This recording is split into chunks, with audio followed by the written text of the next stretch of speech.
2022 aura été une belle année pour le SSI, celle de son 50e anniversaire. Depuis déjà un demi-siècle, nous représentons majoritairement notre corps. Après un beau congrès, pour notre organisation à Chambéry, le SSI continue sa course en tête grâce à votre soutien massif. Cette confiance nous permet une nouvelle fois d'obtenir la majorité absolue dans le corps de commandement, avec une victoire sans appel sur tout le territoire aux élections professionnelles. En 2022, comme en 2021, le SSI a obtenu de nombreuses mesures catégorielles et avancées au bénéfice des officiers.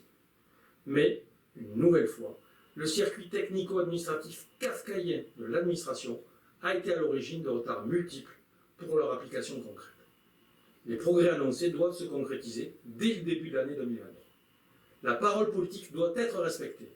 Les officiers sont fatigués d'entendre des textes réglementaires dont les signatures maintes fois annoncées n'arrivent jamais.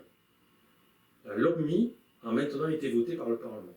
Elle garantit les investissements nécessaires à la modernisation de la police, notamment en matière numérique où le retard est abyssal. L'amélioration des conditions de travail dans les services doit se poursuivre. En 2023, l'IRP de base du corps de commandement sera revalorisé de 10% et le nombre d'allocations de chefs de service va poursuivre sa progression.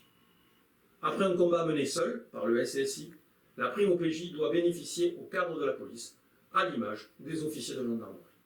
Concernant la réforme de la police nationale, après les publications des différents rapports tirant le bilan des expérimentations, les négociations devront reprendre sur de nouvelles bases. Elles devront respecter le positionnement des officiers, la préservation des savoir-faire et les spécificités de chaque métier dans le cadre d'une structure territoriale adaptée aux différentes filières. Cette réorganisation d'ampleur devra impérativement s'accompagner d'un renforcement de la fonction RH de la police nationale. En ce début d'année, le premier des combats sera celui des retraites.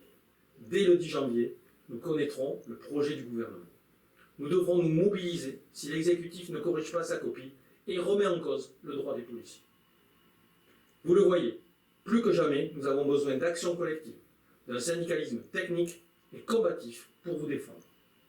C'est dans cet état d'esprit que la nouvelle équipe du SSI aborde cette nouvelle année. Nous vous présentons nos meilleurs vœux pour vous et vos proches pour cette nouvelle année. Bonne année!